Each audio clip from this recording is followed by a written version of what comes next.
Hi, everybody. Oh, whoa. Technical difficulties here. Hold on. My mic is falling into my lap. It's funny because I put in, guys, I'm having like audio drama. I'm not an audio engineer. I don't know if you guys know this about me, but I have done this podcast over 2 years now, and I'm still learning about like how the hell can I get the best audio, learning about equipment, and like everything matters. That's the irritating thing. It's like the microphone that you have, and there's 400,000 million different microphones, okay? The cords that you have. It's like, oh, your audio is a little bit fuzzy. Like it could be the cords, it could be the microphone, it could be the recorder, it could be your computer, it could be all the things. It could be the SD card, it could be so many things. And I'm like, oh, great. I'll just troubleshoot all of these things and just keep buying a million pieces of equipment. Don't worry about me. Anyways, I just noticed on the recorder, there's like this one little switch that I've never touched that switch before. And I Googled it quickly before I just started right now. And it said something about like the input volumes. So I'm hoping that that one little switch will magically solve all my problems, but we will see. Maybe this is not even recording because I flipped that switch. This is a different microphone than what I have been using. So we'll see. I'm like, is it the microphone? I don't know. And like, there are these really professional microphones that I want to get. They're like $500 each though. So I'm holding off on that until I try a few other things. So we shall see. And the staticky sound that I'm getting in the recording, I can remove it when I'm editing, but it's annoying. Like, why is it happening in the first place? So anywho, welcome to this solo episode that was a little bit of a rocky start because my microphone almost fell on me. I am recording this on Friday. Usually I record my solo episodes a few days before I release it, but I'm recording this one the week before because Monday is a holiday. My in-laws are coming on Sunday. Milo starts school on Tuesday. So it's just going to be a chaotic week. And now that I have this whole like video set up with YouTube and all that stuff, it's just, there's more work involved with doing the solo episodes. So I'm doing it early just to be safe and not be struggling next week. Also got a message this morning that someone in Milo's preschool class who was last there on Wednesday tested positive for COVID. So my biggest fear was that Milo would get sick and he would miss the first day or week of school. And I was like, no, Renee, like, what are the chances? Like, he hasn't been sick in so long, knock on wood. I'm not going to knock too hard on this wood because my dogs will start barking because they're going to think that somebody came to the freaking front door.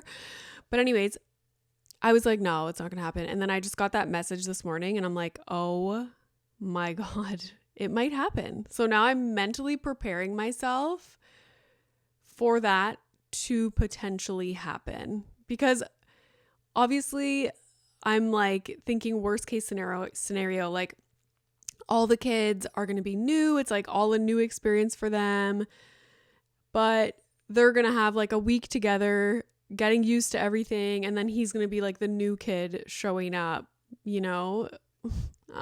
Anyways, it's just like me projecting onto my child, but I'm sure it'll be fine. Regardless of what happens, it's going to be fine. It's all going to be fine. Okay. I put up a sticker on Instagram and I was just like, what are some topics that you guys want to hear about? So one topic that came up a lot was like marriage post kids. Because you guys love hearing about that. And I'm happy to be very honest and open about it. So I recorded a solo episode that will be out at some point soon, all about that topic. I went over some interesting things from Molly Millwood's book, To Have and to Hold. So that's going to be a good one. It's going to be just like an honest, it's like a is good. It incorporates research, like my experiences. It's really good. So I recorded that one, and then I took some other topics that you guys recommended and I wrote some notes, and I was like, let's just talk about some of these things. So the first one, somebody was saying, talk about the challenges from being a working mom, like in your career, doing stuff, to then being a stay-at-home mom.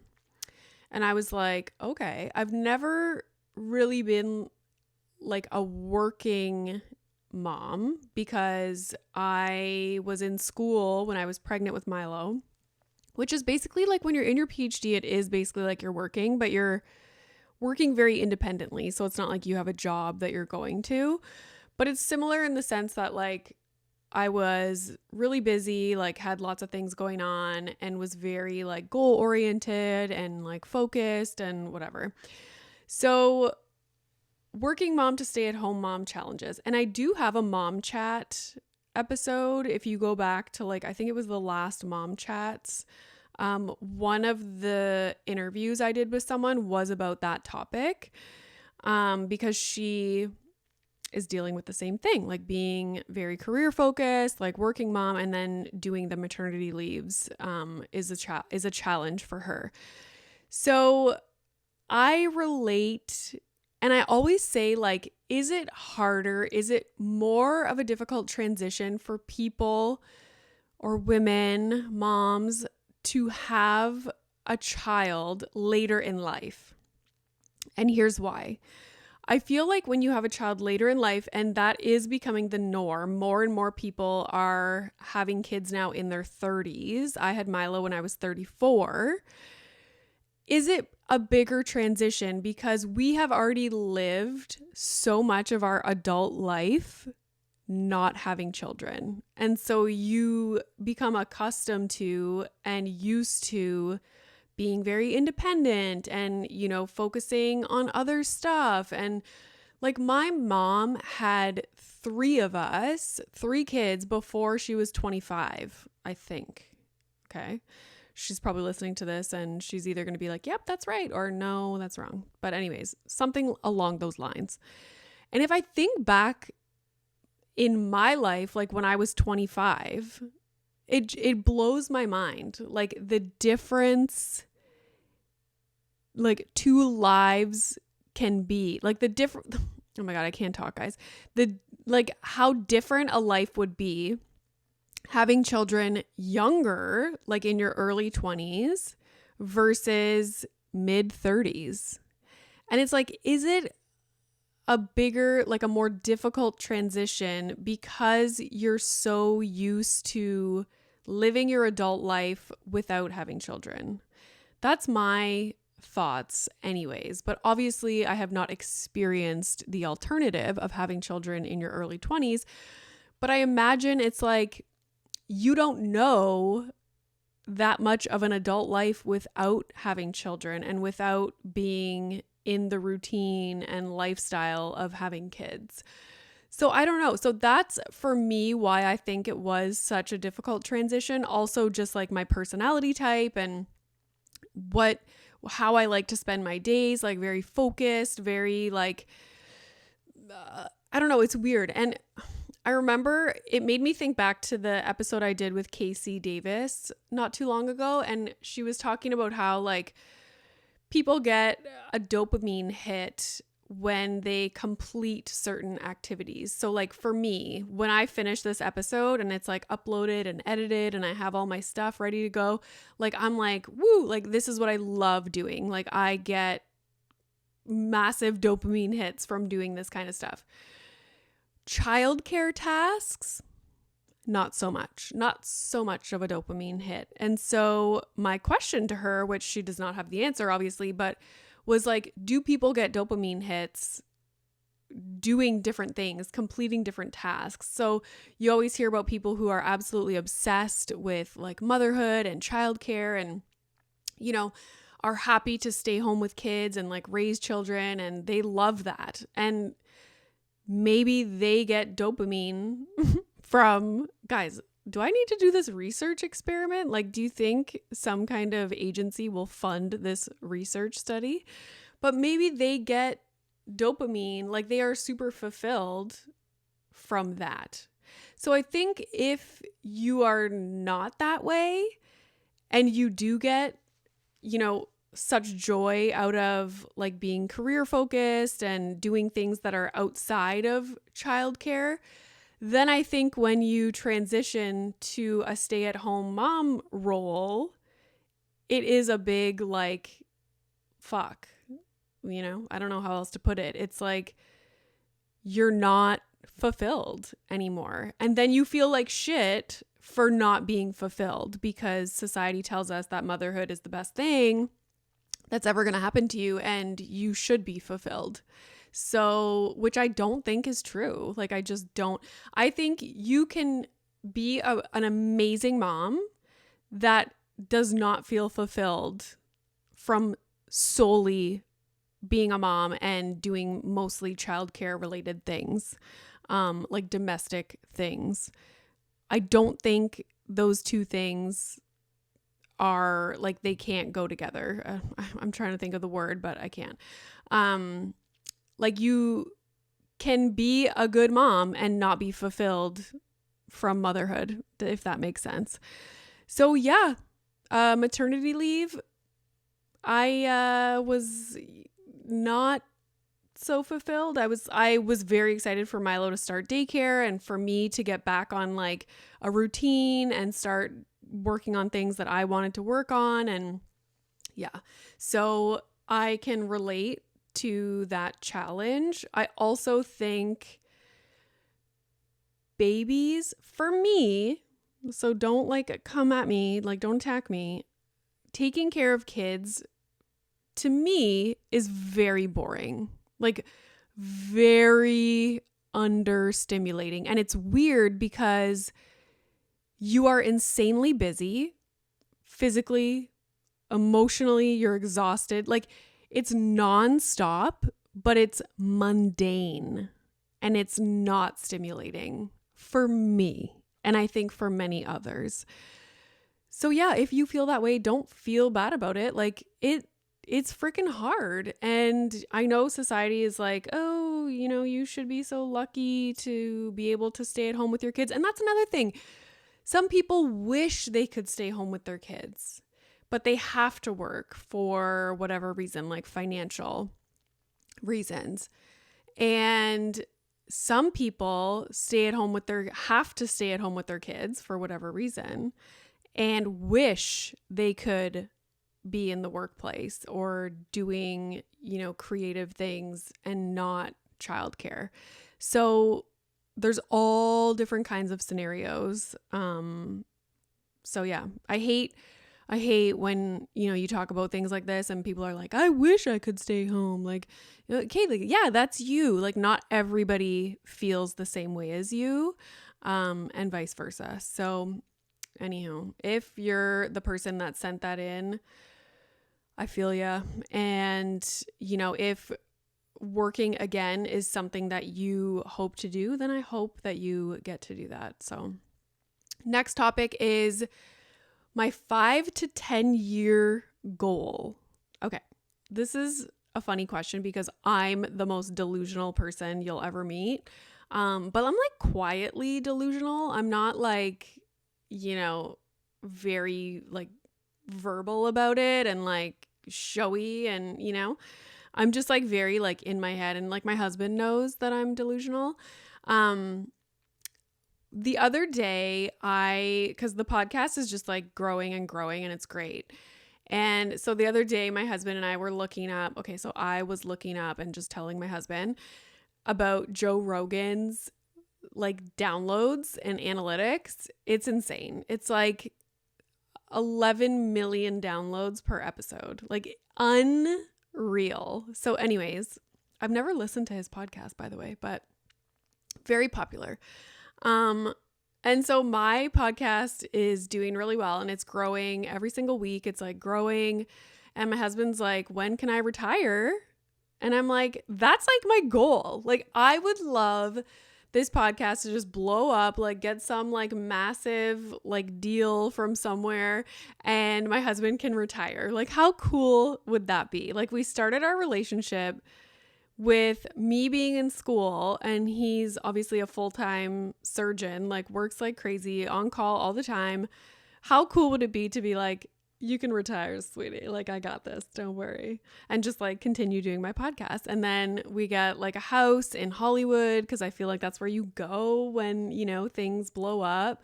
And we just live like a little Hollywood life. And I have this like professional studio in our house, and I just like podcast. And yeah, like how cool is that? So that's probably like 10-year goal.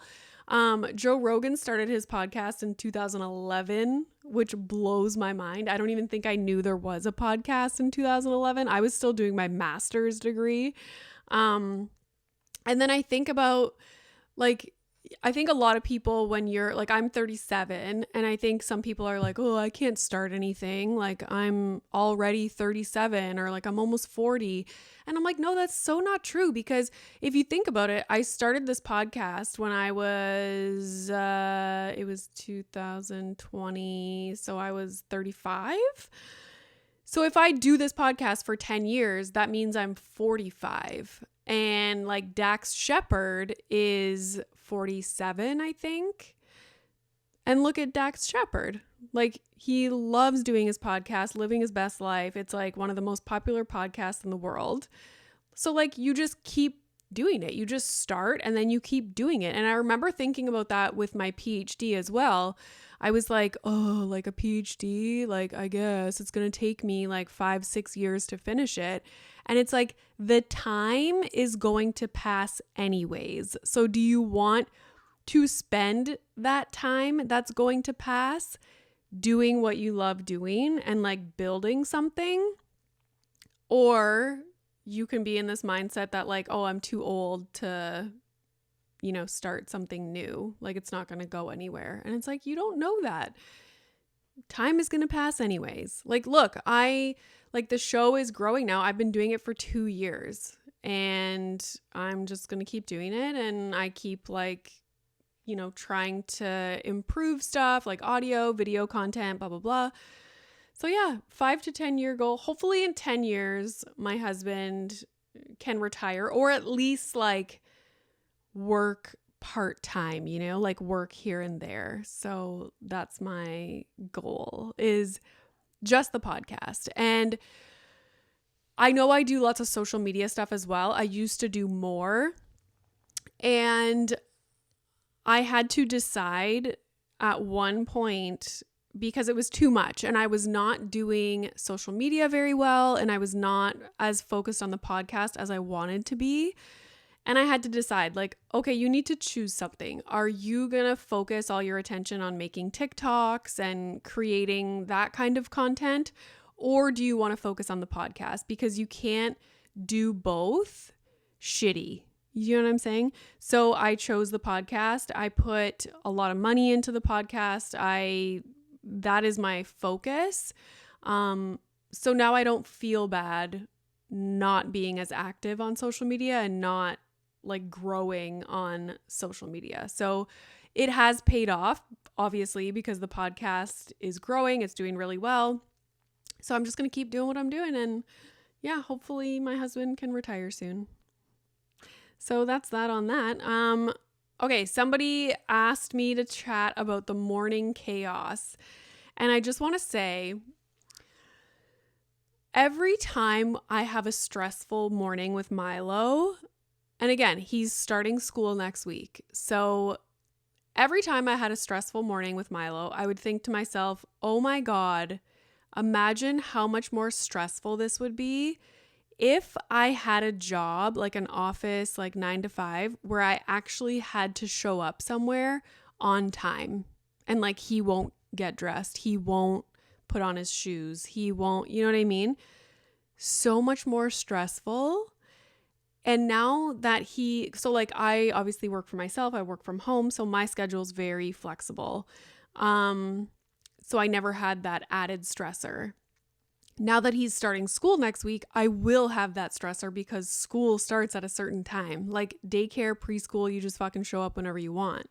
School starts at a specific time. So that is going to be a stressor. And I'm hoping that given that school starts later than preschool did, we're going to have, like, we have to build our routine and hopefully it will work out for the most part. But yeah, it's terrifying to think that like we're on a timeline next week and we have to be somewhere. We have to be waiting for the bus at a specific time. So yeah.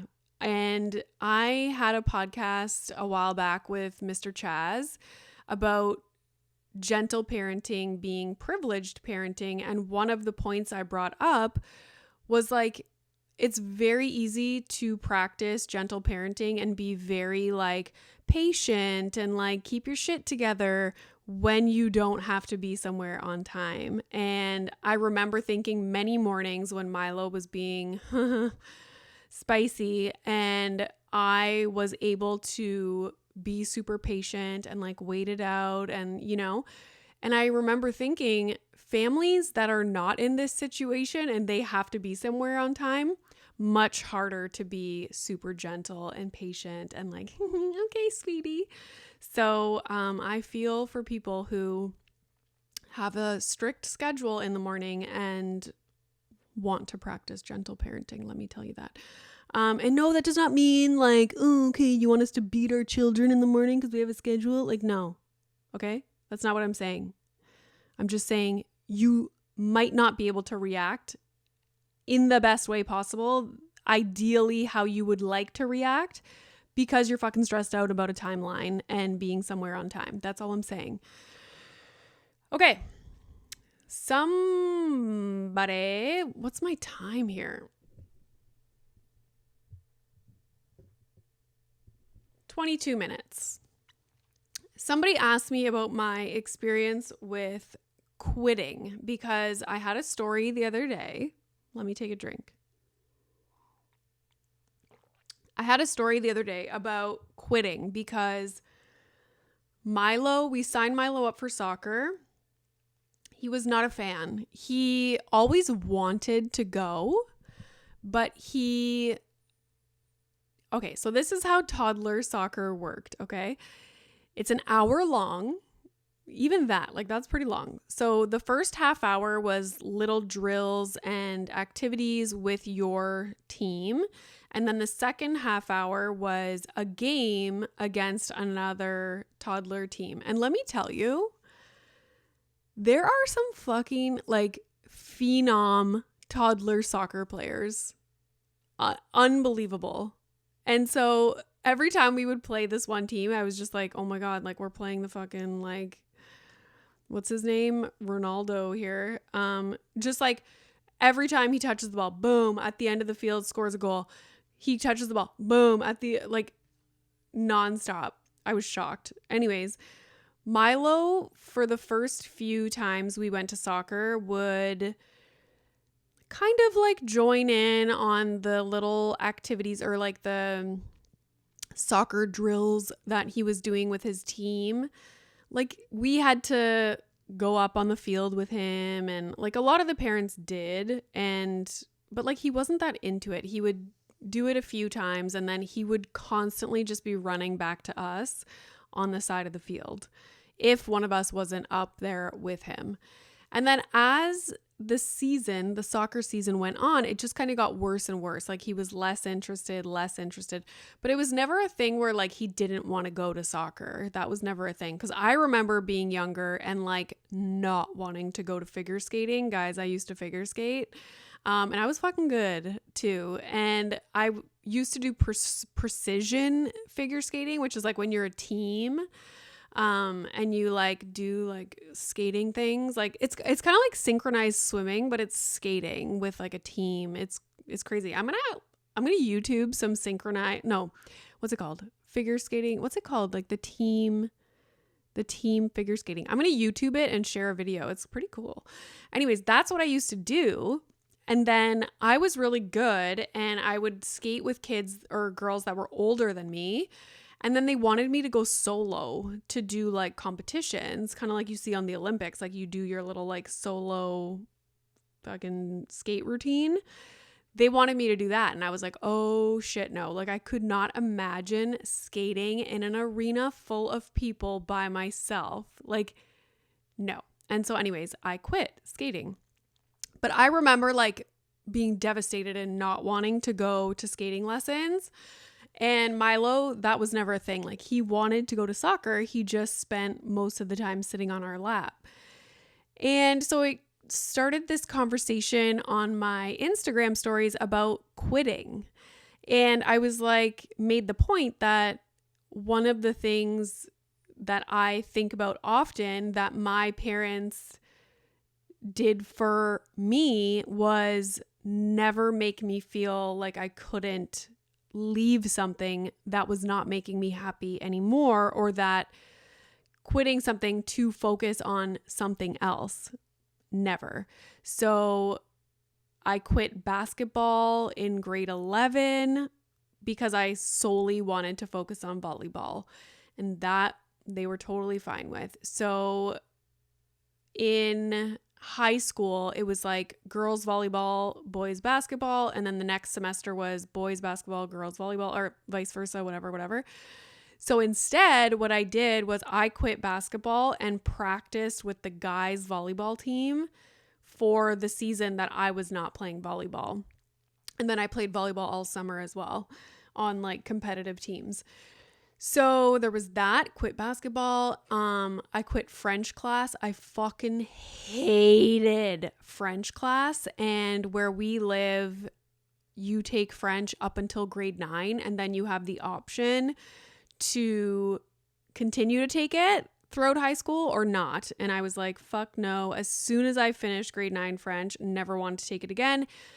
Came back to bite me in the ass because I did my university at the Frenchest frickin' school in Canada, University of Ottawa. And of course, my PhD, there was a requirement that I needed to pass a certain level of French. I shit you not. It was a whole fucking thing. This is a story for another day.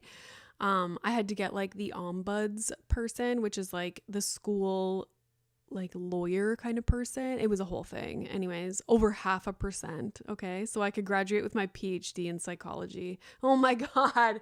Anyways, that's a whole thing. So yeah, quit French. My first year university, which this might come as a surprise to people, I was on a full scholarship for volleyball in Florida. And like, wow, amazing. Like full scholarship, playing volleyball at a university in Florida. It was the fucking worst. Like I loved my experience. I loved my friends. I loved lots of things about it. But the actual playing of the volleyball and like the coach player dynamic and like how it was like a job and you felt like you had to listen to these people because they were paying for your whole school, and like we would get weighed. We had like dietary restrictions. We had a 3-hour practice every day. We had a game the day after, like a home game, the day after Halloween. And to prevent us from going out and doing Halloween things, they rented us a hotel room, like hotel rooms down the street from our school, just so that they could like keep us in a hotel so that we wouldn't go out. Like fucking crazy. I hated it. Miserable. It's really hard to go from, like in Canada, we don't really have athletic scholarships. Like we have like financial aid. Like let's just say like our universities are not making $1 trillion off of student athletes. Okay. It's not like a thing. Like we don't have that. It's basically like a toxic culture, I would say. We don't have that. And like, especially in fucking Sudbury, Northern Ontario. That's where I played. My coach was my friend, you know? And then I go to the NCAA and it's like volleyball boot camp with some classes scattered around. Like it was just, whoa. It was just like a whole thing. So by Christmas, I quit that team and I went to go transfer to a different school in Florida. And then what happened was the coach that I signed with at the new school got, I want to say, fired, or she left or something. So then we had this new coach come in to the school that I transferred to. And my best friend on my previous team transferred with me. And the coach that replaced the coach that I signed the contract with, or like the scholarship, whatever, like, no. I just like saw my future being exactly what it was at the previous school. Like not fun, like miserable, like manipulation, like just terrible. And so I quit and I left and I went home, and that was the end of volleyball for me. So all that to say, like my parents never made me feel like you're saving us thousands of dollars by getting a full scholarship and like so many kids would kill for this opportunity. Like that was never even a thing. It was like, oh, okay, you want to come home? Okay. That's it. And so a lot of people had the same view as me, like, but some people were writing comments or DMing me being like, you know, it's about teaching commitment and like not abandoning your team and blah, blah, blah. And I disagree. Like, I think at some point, people need to learn to put their happiness above other people and like expectations that other people have on you. It's like, you know, if you're in a relationship that is not serving you anymore, that you can't see yourself being in long term, like, don't just stay in it. Like, you know, a sport, you're playing a musical instrument. And I feel like parents get so wrapped up in like, oh, my son plays the violin and he's incredible at it. Like, you're not quitting. You're not quitting. I don't care if you don't like playing the violin. Like, you're going to continue your lessons. You're going to do your performances. Like, what is that teaching our children? And it's like, I understand that it's exciting as a parent when your child is really good at something, but like at what cost? You know, I don't know. It's just, people need to have autonomy over activities that they choose to do, what they're interested in. And when you like pigeonhole someone into like, no, you're going to play this, you're going to do this, it doesn't let them explore other options. I don't know. Yeah, if you're not happy doing something, why would you continue doing that? The biggest takeaway with, let's say you have a child that doesn't want to do something, is having a conversation, because the most important thing is, why are they feeling that way? Why do they not want to do it anymore? Like, is it anxiety? Is it that they literally truly just do not enjoy it anymore and they want to pursue something else? Like, it's really worth having an honest conversation, which is why it's just important to have an open dialogue between you and your child so that they can go to you with that conversation. Yeah. So anywho, that's my thoughts on quitting. Somebody else asked me about reality TV, specifically Southern Charm. And I was like, that's interesting. I'm a huge Southern Charm fan. Similar to Vanderpump, I feel like it's not as entertaining now as it was before.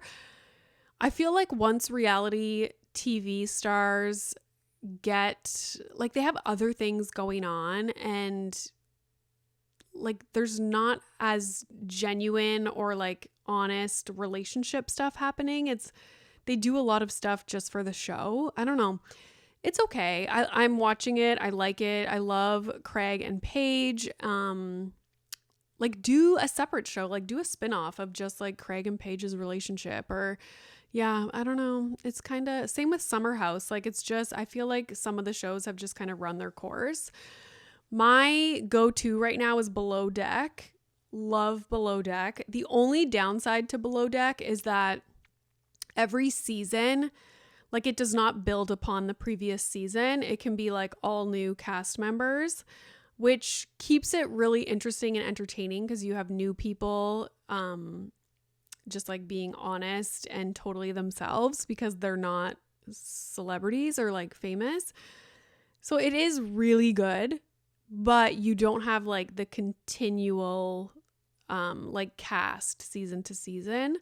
So it like starts and then it ends, but it's great. If you haven't seen Below Deck, like highly recommend. So that's it for me for this episode. So thanks so much for listening. If you haven't already, go subscribe on YouTube. I'm trying to be like a YouTube star. It's going to happen, just might take a while. Rate and review the podcast on Apple Podcasts. Follow along on Spotify, whatever you have to do, wherever you listen, wherever you watch. But yeah, thanks so much, guys. And let's keep our fingers crossed that my husband can retire in 10 years. So in 10 years' time, I will circle back on this conversation and see where we're at. So thanks so much for listening, and I hope your children sleep tonight and that you let them quit something if they want to quit. Okay, bye.